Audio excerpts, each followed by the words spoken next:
everyone, Melanie Monson here. I'm with Rose Quinn today, owner and operator of Q-Line Entertainment.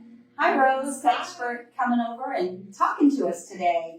Yeah, thank you so much for having me. I'm really excited to be here. Thank you. Tell us a little bit about yourself and what you do. So I was born in Chicago.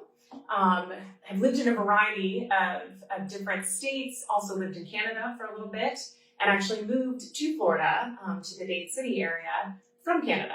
So that was a bit of a shock. Yes. Going from such cold temperatures to the heat that we experience here most of the year.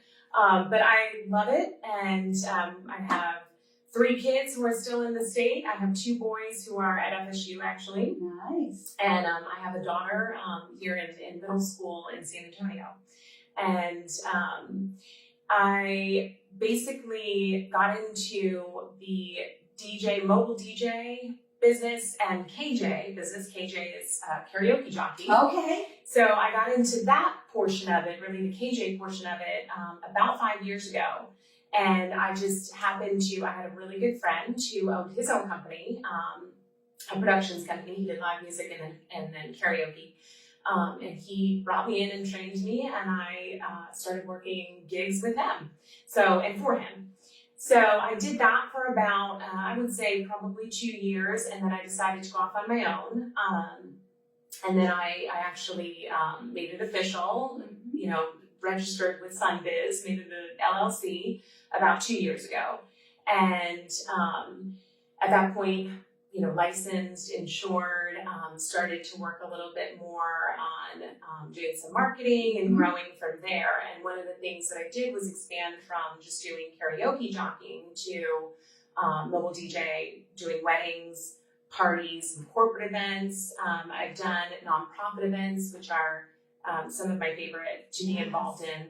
And so that's kind of the journey I took. And then recently decided that it's a lot for me, just by myself, because pretty much I was doing it by myself. My boys would help me every now and then set up, or I had friends who would help me set up and break down and that kind of thing. But it was really, I was doing it all.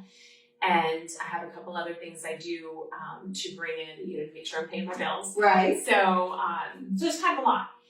So I took a step back and took some time to think about it, and actually right before COVID, managed to find somebody to come on with me as another DJ, KJ. His background is, he was in a band for a long time. Great. So that was a big help. And then I also managed to convince my boyfriend to come on as our general manager. So, which just means I pass all my decisions to him. He's been in management for 25 years or something. So, so he was well set up to help me out. So that happened actually right before COVID. Okay, it could be. Yeah. So that, we took a step back. Didn't do much during that time, which was fine. I had some other things going on as well. So shifted my focus a little bit. But we've definitely re-energized recently. Joining the chamber was one of the things I did to, I think, put some life into the business, to grow in this area specifically, and to just start up again and, look at the events that we want to do and kind of begin to grow with the team that we built. Yeah, right before COVID. So very good. Well, so that's where we are right now. Yeah, it's a trying time for everybody in business, and we know entertainment, and it's been really hard for them for sure. So good for you for sticking with it. Thank you. So as a mother working, what kind of obstacles maybe have you faced in that direction? So I think some of the obstacles that anybody faces when you're busy. So I have a couple other, I have a job where I write, I'm a tech writer. And then I also recently got my real estate license. So just busyness. Your day is filled. You have priorities, which, your kids have to be number one priority along with your employment, and bringing in money to support them and support yourself. So that, of course, is a challenge. I would say another big challenge for me would be being a somewhat grassroots organization where Yes. basically I was growing my own business. Right. And I didn't take out a loan or any of that. That's definitely an option that people have. I didn't choose that option. I chose to fund it as I went along. Good. And so I would say one of the challenges has been knowing where to put my funds and to grow without me doing, so basically to scale. Right. So I'm not doing all the work myself. So marketing would Yes. be, one of the things that, as I said, I'm kind of refocusing and re-energizing the business, and that's one of the things that I will be focusing on is marketing and sales. Right. And that way, passing some of the actual work during the events on to my partner. Very good. Very good. Yeah. It takes a team. It does take a But team. sometimes you have to start with yourself. Obviously you're passionate about what you're doing. Yeah. So you were able to build that base, and now you see I go forward. So that's great advice for people. And being your own business owner is not an easy endeavor, as you can tell. It's not. But it's worth it. It really can be very fulfilling. I was a business owner for 25 years, so I understand what it's like. And I ended up with about 8 employees. It makes it a little different when you have a lot of employees. But so yeah. Well, and you can't have every skill that there is to have in running a business, and so bringing on people with varied skills will make the whole, it will just make it holistic and definitely a better experience for everyone. Thank you for saying that, because that's one of the key things that I find when I'm talking to people about setting up their businesses. You can't do it all.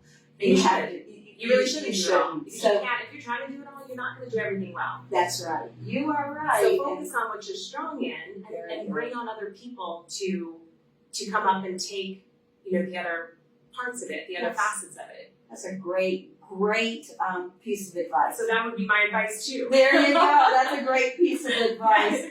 So, what's your goals for the future for yourself, your organization, your business?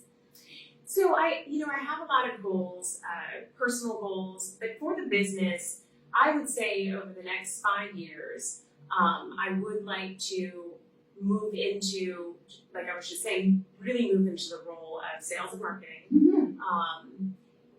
Definitely establish what my general manager will be doing to help us grow and manage the finances particularly, and take over that part of the business.